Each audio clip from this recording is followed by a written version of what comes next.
으로 돌아요. 그래서 우리가 잘 알다시피 쿠퍼와 랭 같은 사람의 반정신분석, 반정신의학도 있지만 푸코와 들레즈 같은 반정신의학, 반심리학주의도 있는 거죠. 푸코는 특히 강경한 반심리학주의인데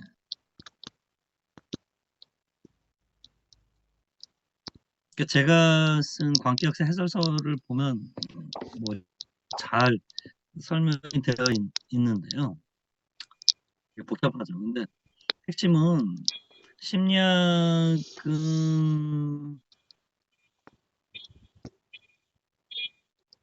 자기가 자기를 처벌하는 그리스도교적 사목 권력의 18세기 이후의 과학적 형태라는 거예요.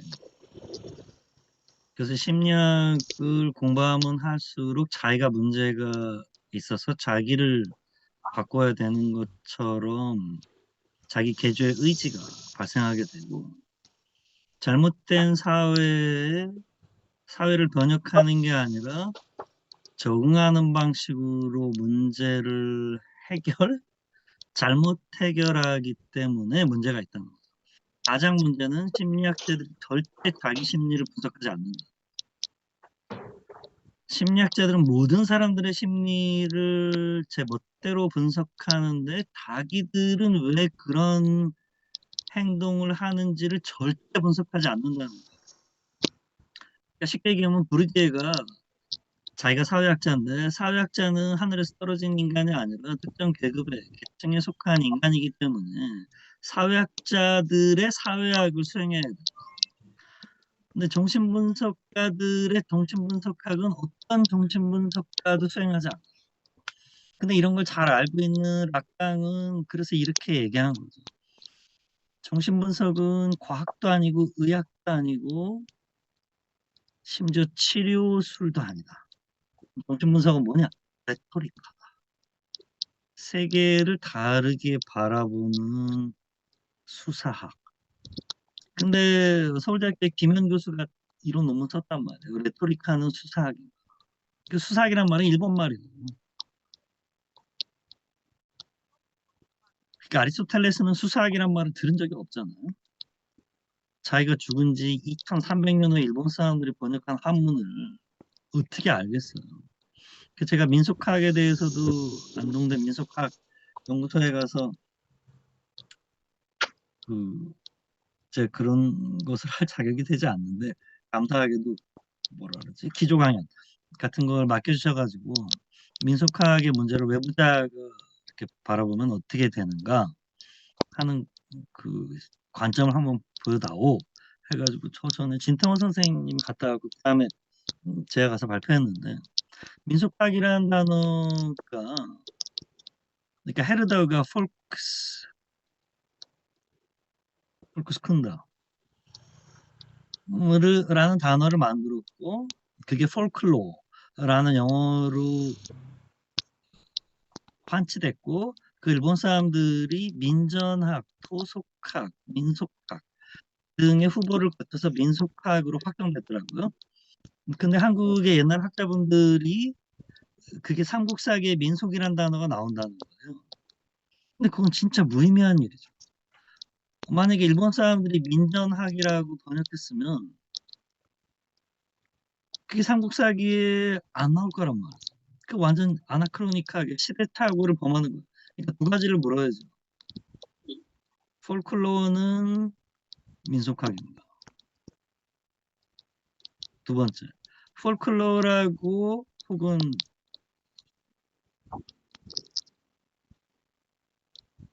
폴크스쿤드라고 지칭되었던 영어 혹은 독일어로 지칭되었던 그 현상의 이름은 폴크스쿤드 혹은 폴클로어가 적합한가? 이 두 가지 층위를 검토하지 않으면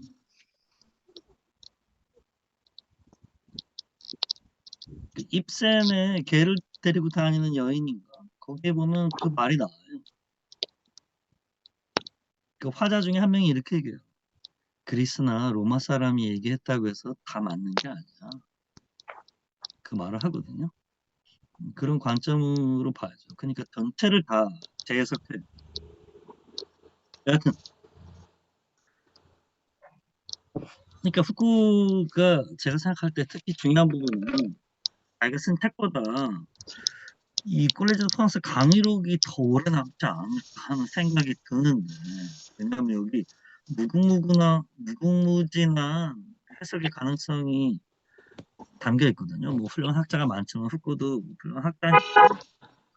근데 여기서 얘기하는 건 어떤 인간이 무엇인가를 행동을 할 때 자기가 옳다고 믿는 바에 따라서 행동할 수밖에 없기 때문에, 그러니까 인간은 진실의 동물이기 때문에 그 진실이 있어서 진실인 게 아니라 무엇을 진실로 바라보는 것, 깡길렘적 태제죠. 무엇인가가 옳고 그르기 위해서는 그 옳고 그름의 시스템 안에 들어와야 된다는 것. 그래서 맨델이 유전학의 법칙을 이미 학술 논문에 발표했는데 그걸 이해할 수 있는 사람이 맨델이 죽을 때까지 아무도 없었다는 거잖아요. 그리고 한 3, 40년 지나서 그걸 학자들이 나중에 독자적으로 재발견하는데 그게 학술 논문에 실렸기 때문에 그 학자들이 그 논문을 보고 맨델이 이미 발견했네라는 걸 알게 된다는 거. 그러니까 맨델의 유전학 시스템은 그 이전 시스템에서 이해 불가능한, 아주 쉽게 얘기하면 패러다임 전환이 일어난 거기 때문에 양자역학 이론이 고안됐을 때 심지어 아인슈타인마저도 받아들이질 못했잖아요. 근데 오늘날 사라진 건 그런 측면에서는 아인슈타인이지 양자역학이 아니죠. 그러니까 니체가 한 말은 정말 훌륭한 말이라고 생각해요.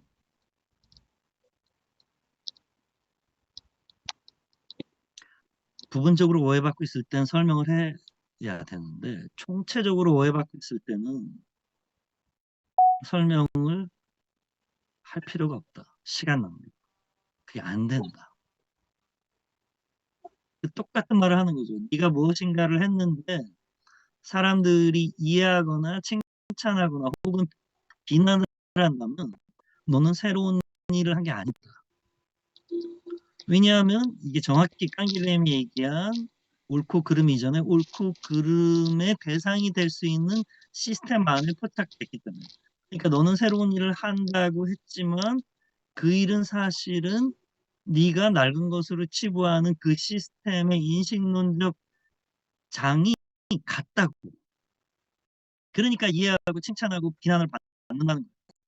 그러니까 정말 새로운 일을 하면 무풀이 달리는 거죠. 그게 니체 자신의 책들이 정확하게 살아생전 몇백 권 팔리지도 않았고 고흐 같은 사람들도 그랬던 것 같고 듀샹이 1917년에 샘을 발표했을 때 반응이 거의 제로란 말이죠. 한 20년 정도 흘러서야 다시 인정받기 시작한 거잖아요. 그래서 되게 재밌는 말을 한 것 같아요. 그러니까 이게 복잡한 문제를 불러일으키죠. 패러다임은 1962년에 발표된 토마스 쿤의 과학혁명의 구조에 나오는 패러다임 이론은 사람들이 교과서 학습 행위를 통해서 자기가 어떤 패러다임에 속하는지 알잖아요. 의식적으로. 근데 후쿠의 1966년에 나온 말가사물에 나오는 에피스테메는 자신이 속해 있는 에피스테메를 당사자가 몰라요. 그래서 구조인데 무의식적 상수라고 보는 거죠. 그러니까 마르크스주의자들이 공격을 한 거죠. 장리 고다르 같은 그 당시에 공산주의자 영화 감독이 그 라시누아즈 중국 여인이라는 영화에서 브리짓 바르도가 주인공인데 여기 후쿠의 말가사물 책이 나오고 그 책에다가 토마토를 팍 던져갖고 터뜨리는 장면이 있거든요. 왜 그런 일을 했냐? 고다르가 후쿠의 책이 반동적인 책이라는 거예요. 왜? 이 세계에 문제가 있고 모순이 있는 건 분명합니다. 우리가 이거를 좋은 방향으로 개혁을 혹은 혁명을 해야 되는데 후쿠 얘기는 우리가 알 수가 없고 지나간 다음에만 알 수가 있다. 의식이 안 되니까. 의식이 알아야 뭘 혁명은 의식적으로도 하는 거죠. 내가 문제를 느껴야 되는 거죠. 그러니까 해결의 의식으로 마르크스가 이렇게 얘기했잖아요. 인간은 자신이 해결할 수 있는 문제만을 의식적으로 제기한다. 그러니까 자기 소외가 일어나야 외화가 돼서 모순이 발생해야 의식이 되는 거죠. 제가 소화가 잘 되고 손가락이 다 멀쩡하면 의식이 안 돼요. 소화가 안 될 때 의식이 되고 손을 들었다 그럼 이 손가락 하나가 의식이 돼요. 근데 후쿠는 의식이 안 된대. 그러면 할 수 있는 게 뭐가 있냐? 아무것도 없어. 그래서 결국은 부르주아들의 기존 시스템, 지배체제를 도와주는 뭐 지금 말식으로 하면 그때는 그 말이 없지만 잡는 효과가 발생한다. 이렇게 비판을 한 거죠.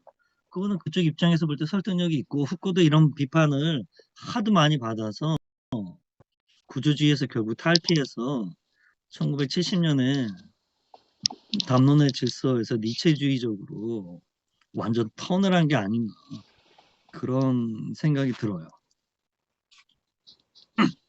그 다음에 이게 너무 재밌는데 진실에 관한 자기 수련의 가장 중요한 몇 가지 점을 지적하고 싶다. 첫째, 경청. 두 번째, 글쓰기. 세 번째, 자기로의 회귀. 첫째, 경청의 중요성이 있다. 소크라테스가 사람들이 알고 있었다는 것을 알지 못한 채 알고 있었던 바에 물음을 던지고 또 그것을 말하게 하려고 했던 반면 스토아주의자나 에피쿠로스주의자에게 있어서 피타고라스주의 단체들과 마찬가지로 제자는 우선 정숙하고 경청해야 된다. 피타고라스주의가 세상에 정말 중요하잖아요. 피타고라스가 서양 역사, 서양 철학자 중에 가장 영향력이 큰 사람을 고르라고 하면 뭐 철학자들한테 투표하면 서양 철학에서는 아마 플라톤이 당연히 1등 하겠지만 피타고라스가 그 이후에 미친 영향력은 니체의 와서나 깨지잖아요. 이상이 조화롭고 수적 비례에 따라서 그러니까 건강은 좋아하고 병은 조화가 깨진 거. 화음이 특정한 선의 굵기나 길이의 비례에 따라서 협화음이 되고 불협화음이 된다면 이 세 개가 처음부터 그렇게 질서 지워졌다. 그러니까 저번에 말씀드린 것처럼 2468 괄호 하면 10을 생각하겠죠. 24, 16 하면 2의 2승으로 나가서 뭐가 되겠죠? 근데 제가 루트 3, 7, 6억 9327 다음은 하면 여기 무슨 규칙이 있는지도 모르겠지만 규칙을 찾을 수가 없어요. 왜냐하면 규칙이 없기 때문에. 그러니까 우리가 규칙을 찾아서 찾아진다면 규칙이 있기 때문에 찾았다는 거예요. 그러니까 세계에서 우리가 규칙을 찾았다면 이 세계가 그게 뭐 신이 만들었건 자연 발생적으로 그렇게 됐건 세계가 규칙에 의해서 조화롭게 돌아가고 있기 때문에 발견할 수 있는 거죠. 어렸을 때 초등학교 때 보물찾기, 쪽지 찾기를 했는데 숨겨놨어야 찾지 안 숨겨놨으면 못 찾잖아요. 땅 밑을 파서 청자가 있어야 발견하는 거지 없으면 발견을 못 하잖아요. 그러니까 피타고라스가 이 세계를 코스모스, 질서라고 부른 최초의 인물이라고 하잖아요. 이 세계가 질서가 있으니까 이 말은 암암리 이렇게 들어요. 우리의 사고방식도 질서를 따라야 해. 이 말은 세계와 우리의 사유 사이에 일치가 있다. 혹은 사실은 일치가 있어야 된다가 일치가 있다까지 가는 것 같아요. 그러니까 이 세계가 합리적이야. 그럼 우리도 합리적이라야 돼. 그러니까 우리도 합리적이야. 되는 거죠. 그래서 피타고라스 학파는 되게 수학적이고 이럴 것 같지만 사실은 신비주의가 더 강해서 수학적 발달이 별로 안 일어났다고 하잖아요. 그래서 피타고라스 학파에 그게 600년이나 700년을 가니까 그 굉장히 넓은 영토에 그 피타고라스 학파 중에 피타고라스가 했다는 말 중에 이런 게 있어요. 나 홀로 말한다. 나만 말할 수 있다. 그래서 피타고라스 교단의 입교 조건이 입교하면 5년 무건이. 그러니까 입교하면 5년 동안 말을 한마디도 못해. 무건 수행을 해야 돼. 그 5년이 지나야 조금 말할 수 있는 권리를 줘요. 그래서 러셀의 서양 철학서에 잘 나오듯이 피타고라스 학파에 속하는 피타고라스의 제자가 피타고라스의 정리를 더 발전시켜서 새로운 이론을 고안해냈는데 피타고라스가 이 완전한 세계 수학적 정식이 더 발전할 수가 없기 때문에 너는 이 신성한 교리를 그 흐트러뜨렸다고 해서 그 사람 바다에 빠뜨려 죽인 기록이 있거든요. 피타고라스 학파는 신비주의로 수비학 같은 거로 가지 수학과 과학의 발전에 오히려 기여를 안 하는 게 아니라 사실은 거의 방해가 되겠죠. 왜냐하면 이게 지금 피타고라스가 설정한 이 세계에 대한 인식이 최종 버전, 불변의 보편적인 버전처럼 생각하니까 여기 누가 변형을 가져오려고 하니까 이단으로 몰아서 죽여버린 게 되잖아요. 그러니까 수학과 과학의 발전에 방해가 되죠. 이게 신기한 일인 것 같아요.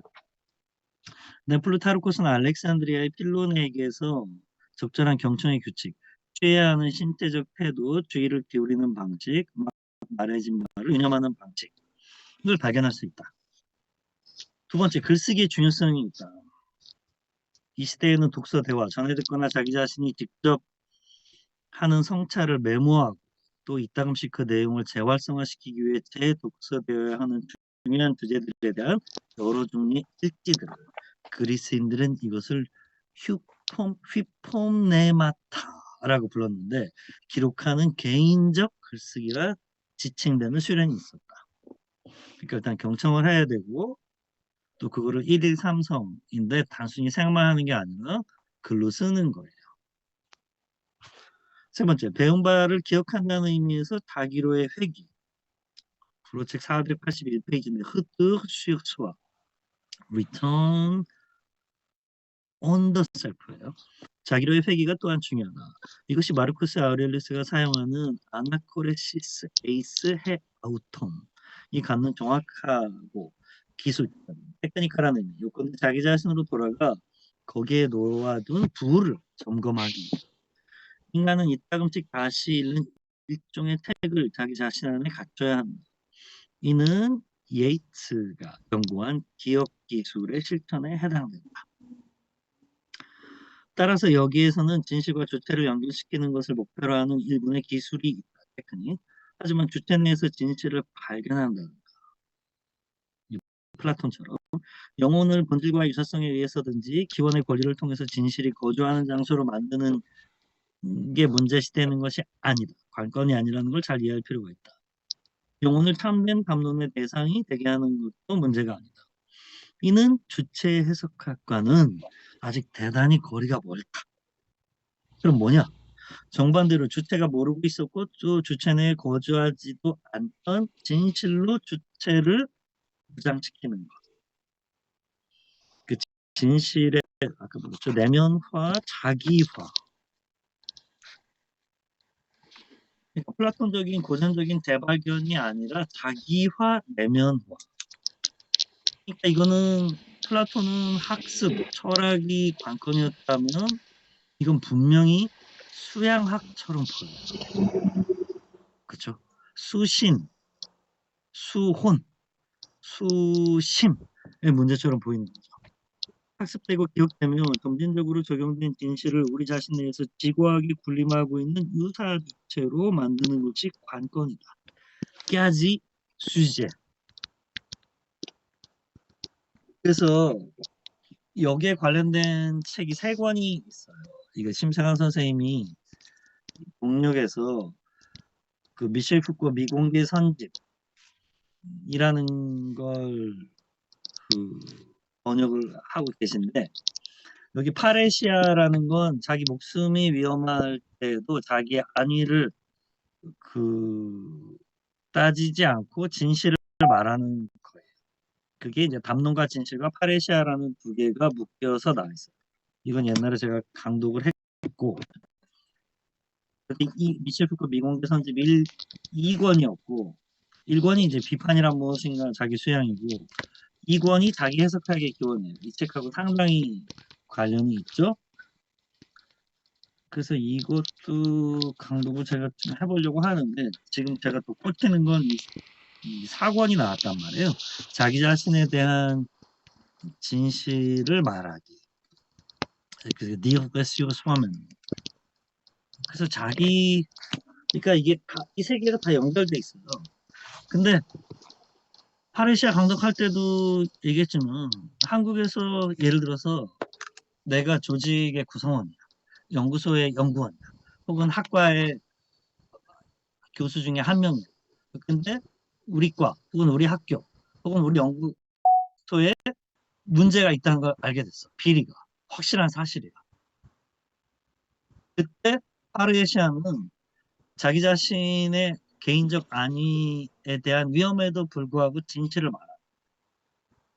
그 파레시아스트라고 해요. 근데 이게 고대 그리스 이래로 서양에서는 항상 칭송받고, 우리나라에서도 물론 칭송받는 행위로 돼 있어요. 그 여기서도 그 문제, 진실과 주체 형성. 사실은 진실의 형성과 주체의 형성의 문제인데, 이거를 한국 분들하고 강독을 하니까 의견이 다양하게 나와요. 이럴 때 어떻게 해야 되냐? 바로 학교 게시판이나 신문사에 고발을 해야 되냐? 뭐 투고를 해야 되냐? 그게 사실은 그냥 단순하게 생각하면 맞잖아요. 진실을 말하는 거죠. 그것도 자기 위험을 무릅쓰고 말하는 거죠. 근데 한국 분들은 서양 사람이 아니니까, 그게 물론 맞는데, 그렇게 진실을 말하고 그 진실이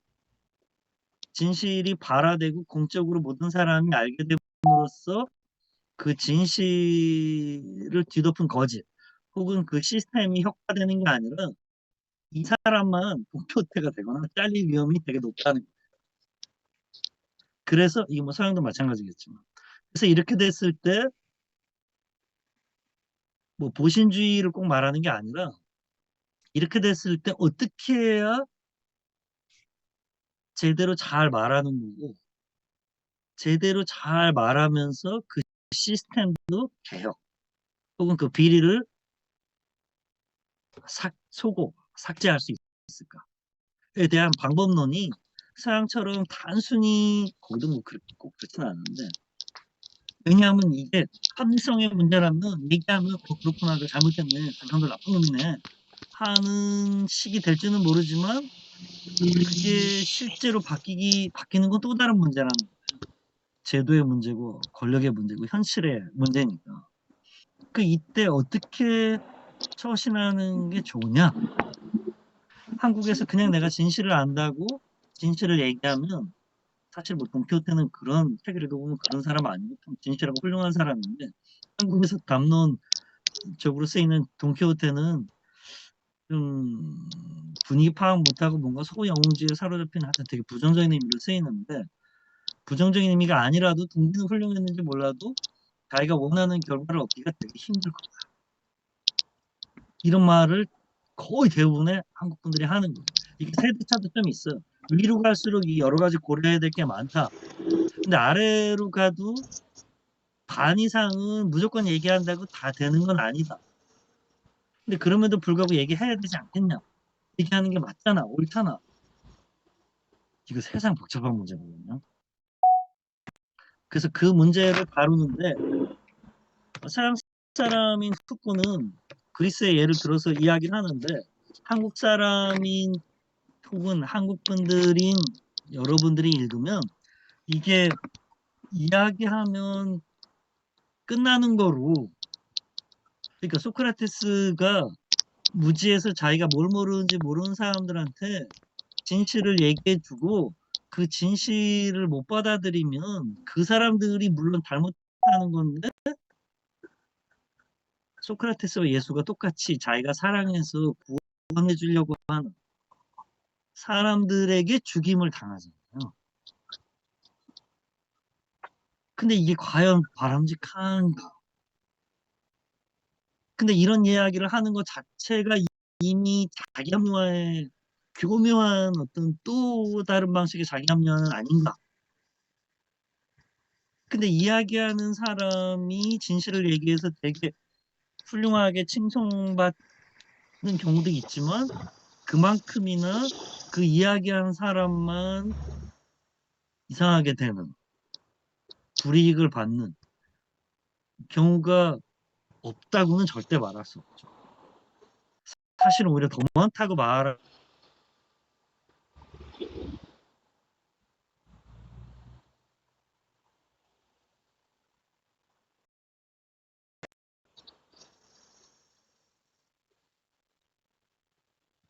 행위 자체가 자기가 하는 말의 내용의 실현이라야 되거든요.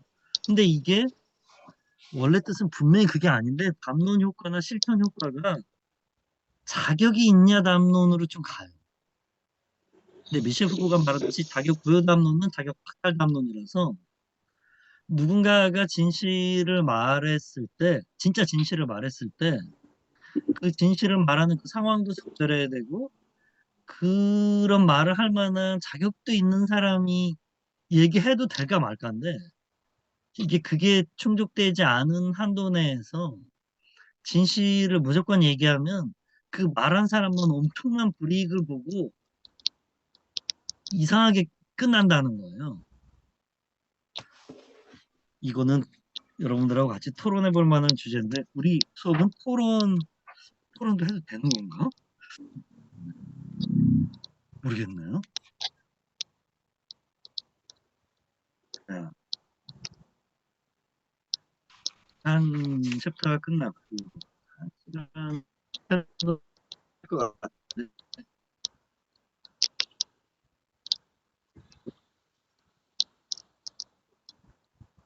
조연님.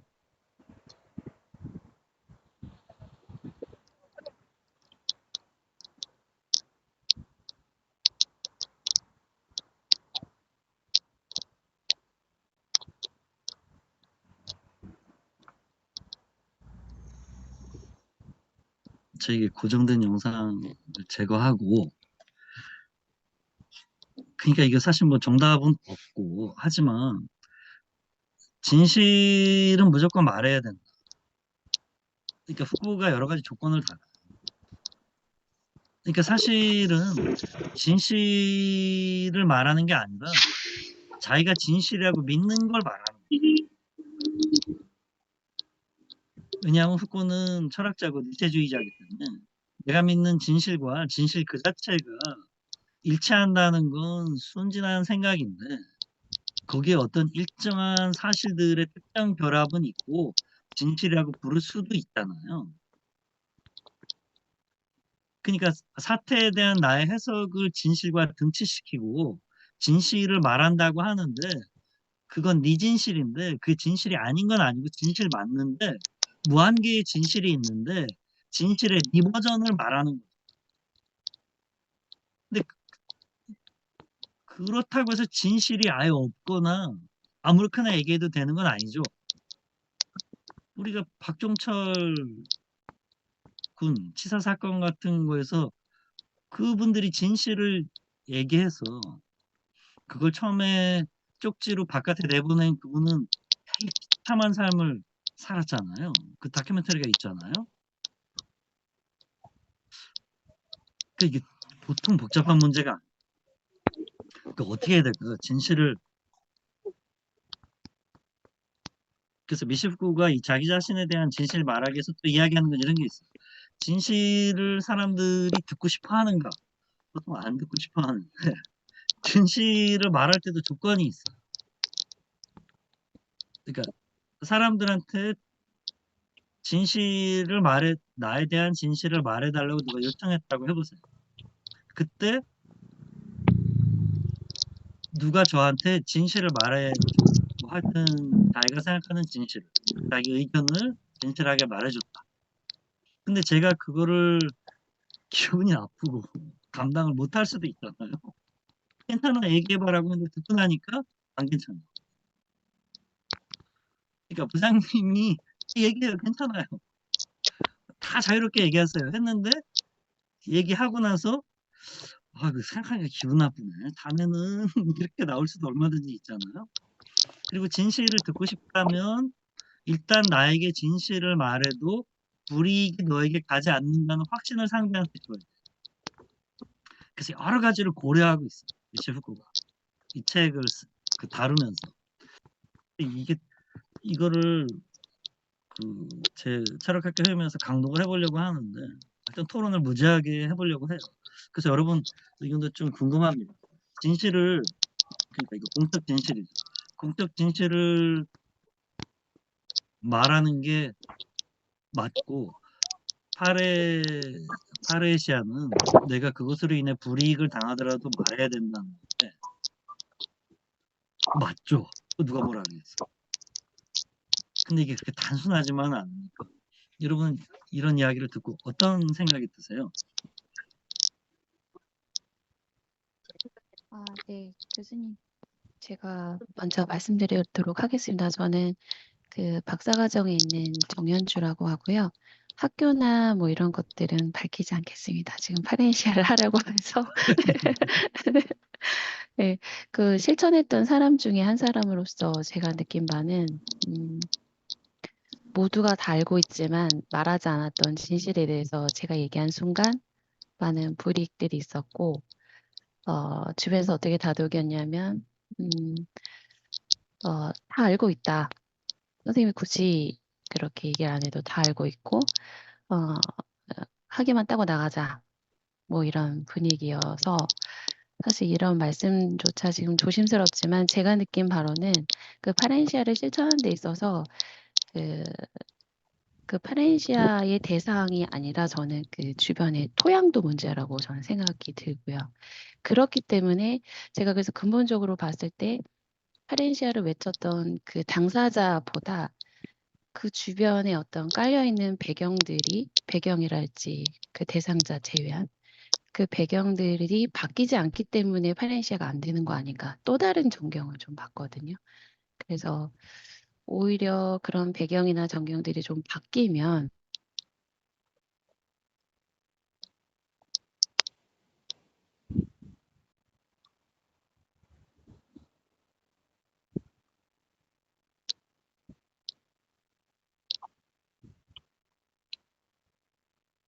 누군가는 그렇게 말씀해 주시더라고요. 그래서 선생님이 굳이 그렇게 얘기를 안 해도 어, 당할 사람 당한다. 예를 들면 막 옆에 누가 화가 나서 욕을 하고 있으면 저 사람 어디 가도 저렇게 욕할 거니까 당신이 꼭 굳이 벌하지 않아도 됩니다 하는데 근데 저는 그 생각을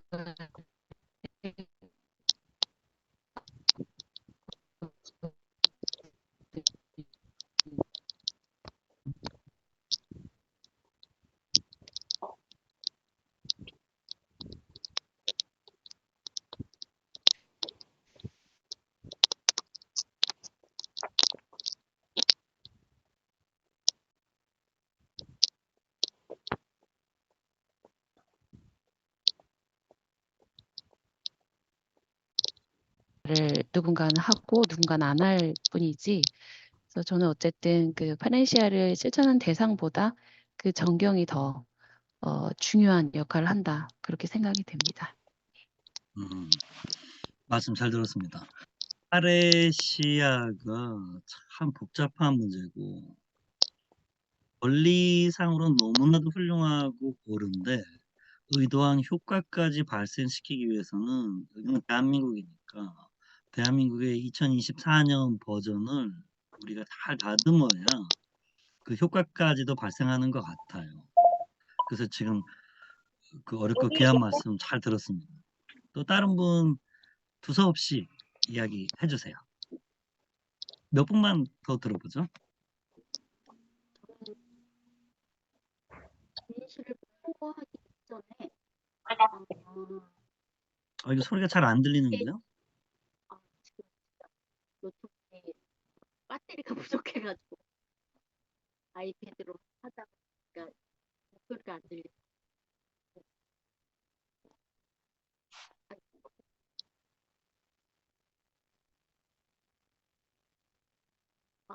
죄송합니다. 제가 저기 패드로 하다가 보니까 목소리가 안 들리시나요? 지금 얘기 작게 들리는데 그냥 얘기하세요. 네. 상황놀이나 이런 데 빠지지 않고 먼저 사실과 진실이 일치해야 된다고 생각합니다. 그리고 개인적인 어떤 진실의 경우는 단계별로 이것이 차원이 공적인 차원일 경우에는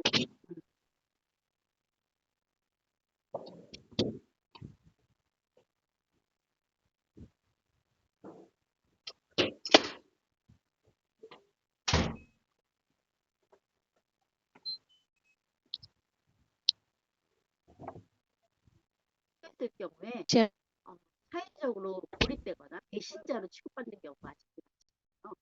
예, 그게 아직도 공적인 진실보다 사적인 어떤 사회의 어떤 막강한 세력의 힘이 아직도 여전히 강하기 때문에 공공적인 진실을 외치는 사람들에 대한 어떤 그런 공로 이것을 인정해주는 어떤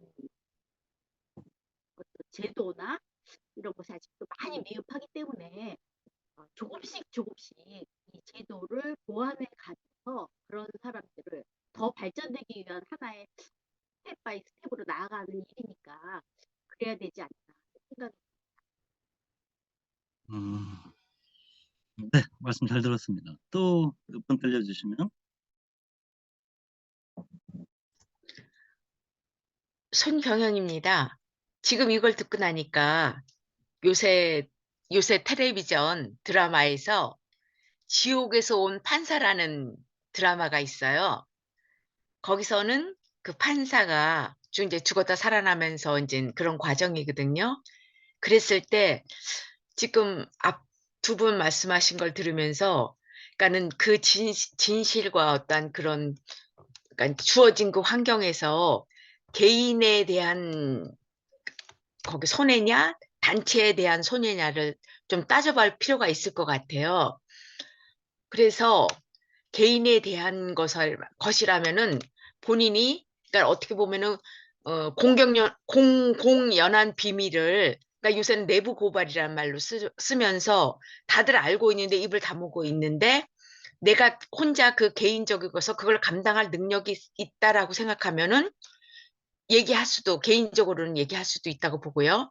단체적인 면에서 이걸 했을 때 과연 나의 내가 밝히는 어떤 그런 진실이 단체에 생각했던 것보다 더 많은 어떤 것을 했을 때 또 갑자기 해겔의 순수 이성 비판에서 그 하얀 거짓말이라는 말이 또 갑자기 또 떠올랐거든요. 그런데 요즘 지옥에서 온 판사는 무조건 자기의 그 어떤 그 환경과 그 사람의 내면에 들어있는 그 악의를 보면서 그러니까 현실에서는 무죄 판결이나 이렇게 딱 유보를 시키고 본인이 직접 칼을 들어서 그 악인을 죽이는 그런 드라마거든요. 그걸 보면서 과연 그러니까는 사람들이 판단이 그러니까 본인의 혼자서의 그 어떤 그 열의가 과연 어느 정도의 그것이 되느냐가 이제 그거를 판단하는 게 가장 중요할 것 같다라는 그러니까는 이것도 맞는 말이고 저것도 맞는 말이긴 하거든요. 그리고 당연히 그 단체가 발전하기 위해서는 우리가 그때 얼핏 그 말씀을 하신 것 같은데 민주주의의 기본은 100사람이 있으면 100명의 의견이 있는 건 당연한 거다. 거기서 우리가 공통 분모를 찾아야 되고 거기서 같이 사회가 발전하는 그쪽으로 초점을 맞춰야 된다라고 얘기를 하셨던 것 같아요. 그랬을 때 여기서도 그러니까 개인의 내 혼자만의 내가 얘기를 했을 때 과연 나 혼자 얻어지는 어떤 그런 자기의 그 소득을 위해서를 공격력하게 그러니까 비판을 하느냐, 단체 이익을 위해서 비판을 하느냐, 그런 것도 다시 한번 소중하게 생각할 필요가 있다고 생각합니다. 감사합니다. 네, 또 말씀 잘 들었고요. 다양한 의견 한두 분만 더 들어보도록 하죠. 네, 저는 아까 정현주 선생님 말씀이 되게 공감이 많이 되었거든요. 그래서 일단 기본적으로 사람들이 들을 자세가 되어 있는가, 들을 준비가 되어 있는가, 진실을 알고 싶어 하는가가 되게 중요한 토양이 되어야 되는 것 같아요. 그래서 내가 아무리 얘기를 한다 해도 뭐 우리나라는 일단 제도적으로 내부 고발자에 대한 시스템의 보호 장치가 전혀 없는 그런 나라고, 그러다 보면서 그런 내가 위험을 무릅쓰고 이야기를 한다 한들 사람들이 그거에 대해서 반응이 없다 혹은 알고 싶지 않다, 외면한다 하면은 그 나의 진실은 그냥 허공 속의 메아리처럼 흩어지고 마는 게 되는 거잖아요. 그래서 그게 어떤 사회적인 맥락이나 문화적인 맥락적인 측면에서도 되게 중요한 그런 흐름에 따라서 말할 수 있는 기회가 있어야 될 것 같다 생각이 들거든요. 그래서 저는 하비 와인스타인도 떠오르긴 했는데, 하비 와인스타인이 수십 년간 성 여배우들을 성적으로 희롱하고 착취하고 했는데 왜 그 당시엔 아무도 말을 하지 않았을까? 왜 한두 명이 아닌데 왜 그때는 아무도 그거에 대해 이의를 제기하지 않았을까?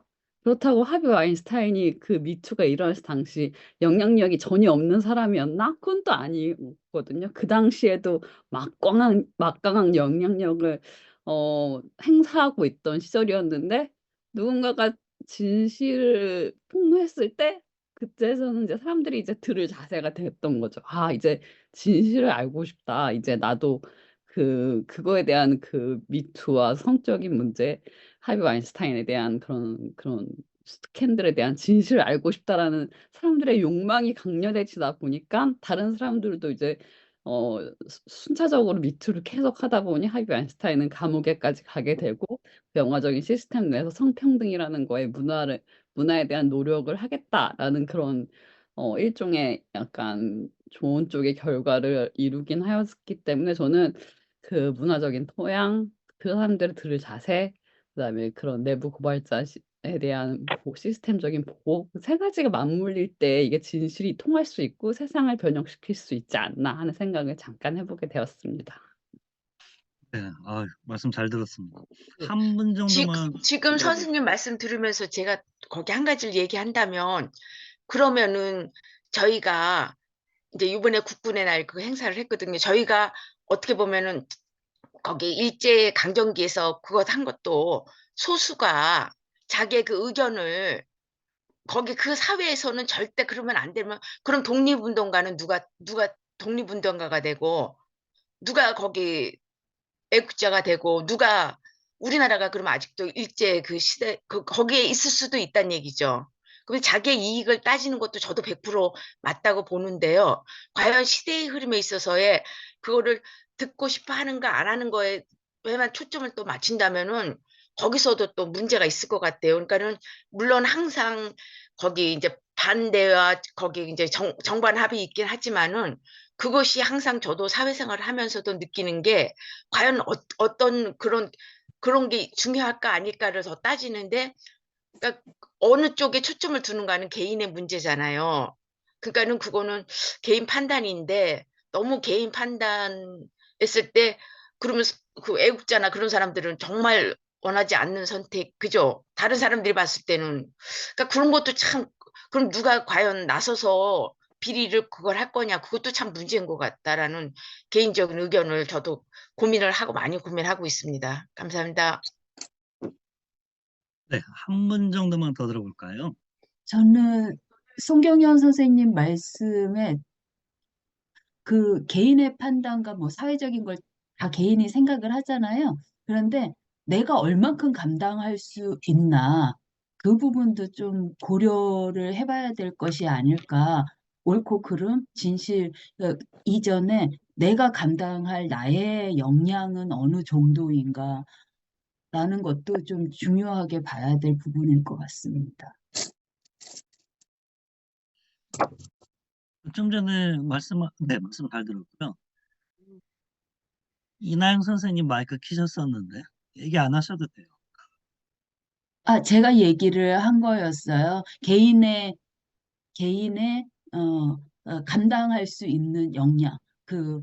독립투사 말씀하셨는데 내가 나의 목숨을 담보로 희생을 하더라도 나는 독립이 더 중요하기 때문에 예, 그런 행동을 할 수 있는 선택을 하는 것이고 또 사회에서 뭐 조직 생활에서도 내부의 고발을 했는데 조직에서 왕따를 당하는 일도 우리가 비일비재하게 보잖아요. 그러면서 나의 의지가 꺾인다면은 그거 역시 내가 감당할 나의 역량이 거기까지는 되지 않기 때문에 나는 그냥 나 좀 마음속으로 불편해도 그건 내가 조절하면서 살겠어.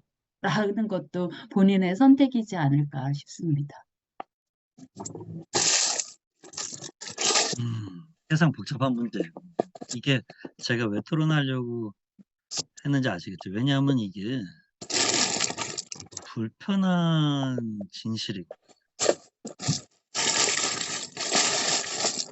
그리고 이 니체나 후쿠 같은 사람들 공부하다 보니까 이 사람들은 사필 규정 같은 거 믿지 않는단 말이에요. 사필 규정이 인민의 아편인 거죠. 그건 거짓말이고 사람들의 소망을 투사한 거고. 그럼 어떻게 보냐? 저도 이걸 공부하니까 이게 제가 윤리학을 전공했었단 말이에요. 그 윤리학 전공하고 정치 철학을 학위를 받은 건데 미첼 후쿠. 이게 세상 복잡한 문제인데 이 사람들은 이렇게 설명하는 거죠. 문화력적으로. 그러니까 저는 어렸을 때 아버지가 축구를 좋아하셔가지고 축구장에 되게 많이 따라갔었어요. 그 축구를 되게 지금도 좋아한단 말이죠. 하는 건 이제 뭐 못하고요. 그냥 보는 거. 근데 뭐 축구를 하루 종일 해주기 때문에 이제 봐볼 수는 없고 국가대표 같은 경우 있으면 뭐 재밌게 보고 뭐 가끔 뭐 빅게임 있으면 보고 해서 봐요. 근데 이게 성별로 이렇게 젠더화 되니까 한국에서 뭐 영국이나 프랑스도 다 마찬가지인 것 같은데 대부분 남자들이 축구를 더 많이 좋아하는 사회학적 사실은 있어요. 근데 제 친구들 보면 축구를 저만큼 좋아하는 사람은 아무도 없죠. 근데 그러니까 젊었을 때, 지금보다 더 젊었을 때 친구들이 축구를 보다 보면 이길 때만 응원하고 지면 너무 냉혹하고 가차없이 비판을 하는 거예요. 근데 저는 진짜 축구를 사랑하는 사람으로서 뭐 제가 이렇게 말을 해도 좀 웃기지만 저는 축구는 월드컵은 우리나라 떨어진 다음부터가 진짜다. 왜냐면 축구 자체를 좋아서 보는 거기 때문에 그 국가주의적 민족주의적으로 축구하는 거 그거 뭐 나쁠 것도 없지만 문제도 많이 있기 때문에 뭐 그럼 우리나라가 떨어지면 뭐 또 괜찮냐? 그런 것도 아니지만. 근데 제가 무슨 말씀 드리려고 하냐면 도덕적 관점으로 보면 평상시에 관심 없는 사람일수록 축구에 대해서 졌을 때 가차없이 버리고 문제가 그냥 누구 하나 날리고 못 폭파하면 될 것 같은데 그렇게 간단하지 않고 무지무지하게 복잡하거든요. 그게 온갖 복잡한 문제가 얽혀 있잖아요. 모르면 아주 쉽게 얘기할 수 있어요. 이건 축구 얘기만 지금 하는 겁니다. 다른 얘기는 톡 치면 안 돼요. 곧 한국 축구 수십 년 동안. 근데 친구들이 누가 하나 잘못했다. 심지어 뭐 잘해도 그런데 패스를 잘못해갖고 평상시에 잘하는데 우리가 경기를 졌는데 뭐 역전골의 빌미를 걔가 패스를 잘못해서 그게 골이 들어가서 우리나라가 졌다. 그러면 난리 나요. 그 신문이나 댓글에 거의 수십만이 아니라 수백만이 달라붙어서 욕을 그렇게 하는 거죠.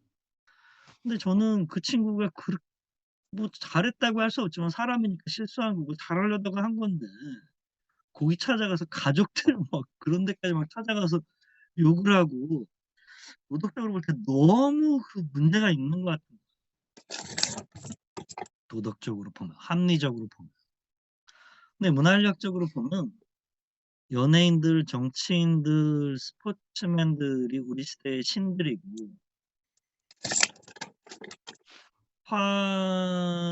인간은 분노가 나기 마련인데 분노를 풀 대상이 있어야 되는데 잘못하지 않은 상대는 욕을 할 수가 없기 때문에 그 뭐라 그러죠? 욕바지라고 하나?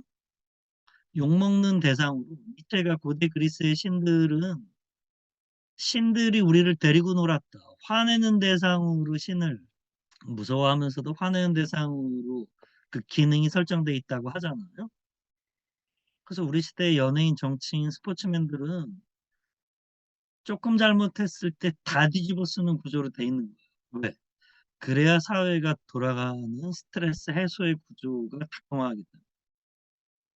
이게 르네지랄의 희생양 이론을 제가 여기 적용시켜서 말씀드리는 건데 이건 합리성이나 도덕성의 문제가 아니라 사회는 이렇게 작동한다. 제가 르네지랄을 되게 저는 카톨릭이 아니니까 그 좀 불편한 지점이 있지만 그런 거 빼고 훌륭한 학자라고 생각하는 게 세상이 이렇게 돌아가야 된다고 말하는 사람은 많이 봤어도 세상은 이렇게 돌아가를 말하는 사람이 거의 없거든요. 다 당위만 얘기하고 어떻게 현실이 돌아가고 그래서 뭘 어떻게 해야 되는지에 대해서 얘기하는 사람은 거의 없고 그 도덕적이고 합리적인 당위를 이야기하는 경우가 되게 많단 말이죠.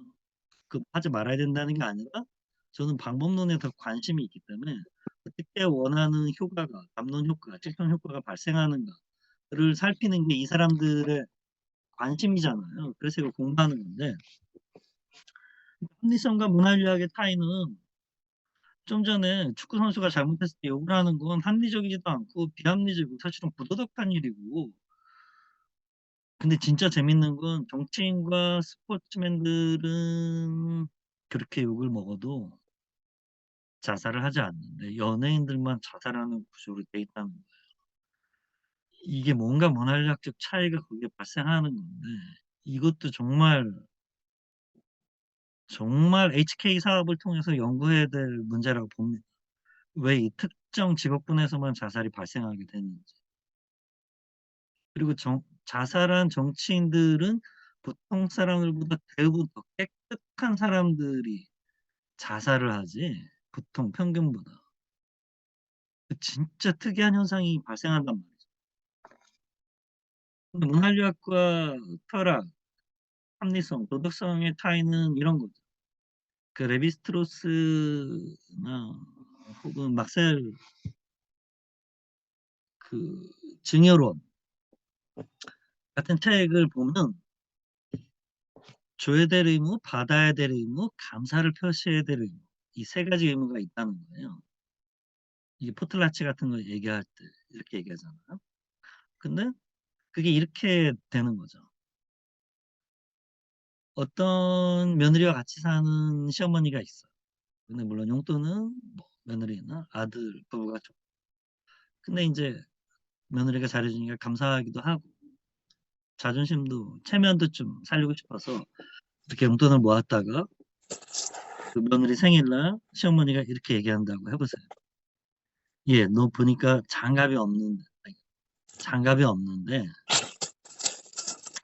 내가 이번에 장갑 하나 사줄 테니까 백화점에 같이 가자. 너 생일이니까 고생했다. 할 때 사실 진실을 말하면 합리적으로 이렇게 말할 수도 있거든요. 그 돈 제가 드린 거잖아요.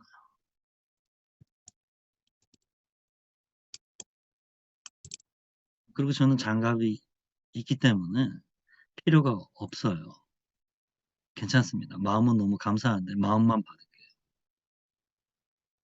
하면 이게 사실을 말한 거고 진실을 지금 이게 미투나 이런 그 파리시하고는 상관없는 얘기 하는 거 섞으시면 곤란해요. 완전 다른 얘기예요. 이게 차이를 이렇게 설명한단 말이죠, 이 사람들. 그 아들 부부가 모시고 있을 때 줘야 될 의무가 있고 시어머니는 받아야 될 의무가 있고 감사해야 될 의무가 있는데 그 감사의 표시를 이렇게 했는데 이걸 줬을 때 며느리가 받아야 될 의무가 있는데 지금 안 받았죠. 그러니까 안 받았기 때문에 감사의 의무도 발생하지 않아요. 이게 아주 합리적이고 옳아요. 근데 이걸 잘했다고 말하기는 어렵다는 거예요. 문화력적. 이때 이렇게 말할 수도 있죠. 아, 어머니 너무 감사해요. 근데 제가 장갑은 있거든요. 근데 요새 목도리가 없어요. 근데 그 목도리 제가 고를 테니까 사주세요. 그리고 어머니가 목도리 사주셨으니까 너무 감사하니까 제가 냉면 사드릴게요. 어머니 냉면 좋아하시잖아요. 우리 같이 우리 데이트해요. 이렇게 말할 수도 있거든요. 근데 이게 문화유학이라고 말하는 거죠. 근데 이게 되게 복잡한 문제를 발생시켜요. 아까 축구 얘기도 부도덕한데 문화유학적으로 이해가 되는 거죠. 근데 이런 이야기하고 파르에시아하고 섞을 수 있을까? 그러니까 프랑스 사회에서는 되는지 모르겠는데 거기도 그렇게 쉽게 될 것 같지 않은데 물론 그리스나 이스라엘에서도 죽듯이 프랑스에서 죽을 수 있는데 거기는 그냥 죽어도 한다식으로 돼 있는데 그러니까 소크라테스나 예수는 좀 설득하려고 하지만 소크라테스는 상대가 화가 났을 때 설득하려고 하지 않고 그걸 못 받아들이는 너희가 오히려 문제야라는 식으로 연설을 하잖아요. 여기 뭔가 차이가 있어. 그래서 어떤 진실이 있을 때 그것을 말하고 그 진실이 목표로 하는 결과, 효과를 발생시켜야 되는데 그 효과는 문화력적 코드 작용에 의해서 발생하기 때문에 도덕성, 합리성과 상관이 없다. 이 뭐라고요? 얘기를 하는 거거든요. 니체나 후코가. 내가 지금 근데 알아서 이거는 차려 먹고 나가. 받아들이는 사람 입장에서 되게 힘들어. 왜냐면 합리적이지도 않고 도덕적이지도 않고 사실은 비합리적이고 부도덕한데 그 시스템의 코드를 네가 정확하게 이해해야 그 코드의 변형을 가져오고 실질적인 네가 원하는 효과를 발생할 수 있다는 건데 어느 세월에. 그리고 그거는 보면 김정일과 이재용 회장이 탑이 된 다음에 바로 개혁을 하지 않고 3년에서 5년 정도 유훈 통치를 하거든요. 그 시스템의 코드 작용을 익힐 때까지 행동에 나서지 않아요. 근데 그게 모든 사람한테 가능하고 그게 바람직할까? 결국 이야기한 사람만 바보였고 합리적 문화연락을 몰라서 합리적이고 도덕적이고 용기 있어서 개인적 피해를 보는 게 맞나? 전혀 아니잖아요. 그러니까 이 문제는 답이 없고요, 당연히. 후코도 그러니까 후코를 저항의 철학자라고 생각하는데 진짜 후코한테 저항을 배웠으면 후코한테도 저항해요.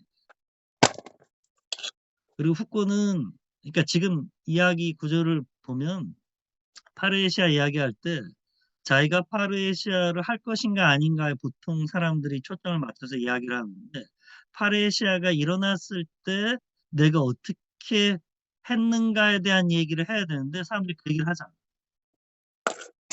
다른 사람이 파르에시아를 했을 때 나는 어떤 태도를 취했다. 그 내 태도는 어땠는가를 말을 해야 되는데 그렇게 얘기하지 않고 대부분은 내가 파르에시아를 하는데 그러니까 내가 파르에시아의 대상일 수도 있는데 그래서 이런 문제를 다루려면 이 사회의 코드를 정확하게 아는 게 무지하게 중요한데 정말 알고서 코드를 정확하게 도대체 언제 하고 언제 행동해야 되는지 이게 세상 복잡한 문제고 이게 정답도 없기 때문에 파이어벤트가 과학 철학에 대해서 얘기하듯이 anything goes, anytime goes, anyone goes 누구나 아무 때나 그냥 하면 돼. 근데 이게 개인의 희생이나 용감하고 진실한 자들의 희생을 당연시하는 시스템이 돼서는 안 되겠죠. 그러니까 이건 정답이 없는 문제니까 결론은 세상 복잡한 거. 네. 10시 3분이니까 10시 15분에 나머지 부분을 읽도록 하죠. 네, 감사합니다.